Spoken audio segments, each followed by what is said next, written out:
The story of the death of Abel comes from the book of Genesis. And Adam knew Eve his wife, who conceived and brought forth Cain, saying, I have gotten a man through God. And again she brought forth his brother Abel. And Abel was a shepherd, and Cain a husbandman. And it came to pass after many days that Cain offered of the fruits of the earth gifts to the Lord. Abel also offered of the firstlings of his flock, and of their fat. And the Lord had respect to Abel and his offerings, but to Cain and his offerings he had no respect. And Cain was exceedingly angry, and his countenance fell. And the Lord said to him, Why art thou angry? And why is thy countenance fallen? If thou do well, shalt thou not receive? But if ill, shalt not sin forthwith be present at the door? But the lust thereof shall be under thee, and thou shalt have dominion over it. And Cain said to Abel his brother, Let us go forth abroad. And when they were in the field, Cain rose up against his brother Abel, and slew him. And the Lord said to Cain, Where is thy brother Abel? And he answered, I know not. Am I my brother's keeper? And he said to him, What hast thou done? The voice of thy brother's blood crieth to me from the earth.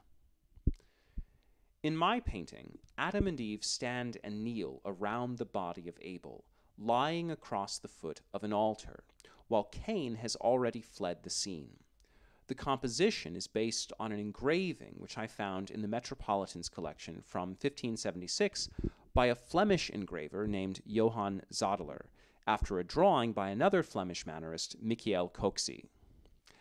Even though the authors of this print are of no particular historical significance, 16th century prints of this kind were extremely influential because they were used by artists as visual references. Turning to a more venerable authority, I designed the figure of Adam after Michelangelo's painting of Adam being expelled from paradise, with a minor adjustment to the position of the arms, and I designed the figure of Eve in the pose of a crouching Venus. On the ground is the blood-stained murder weapon, the jawbone of a donkey, and all around are indications of Abel's animal husbandry, including his shepherd's staff, a ram, a goat, and a sheepdog. The goat, with its back turned to us, alludes to the scapegoat, which was ritually driven into the wilderness, carrying the people's sins, while the ram brings to mind the Passover lamb. Both are Christological images.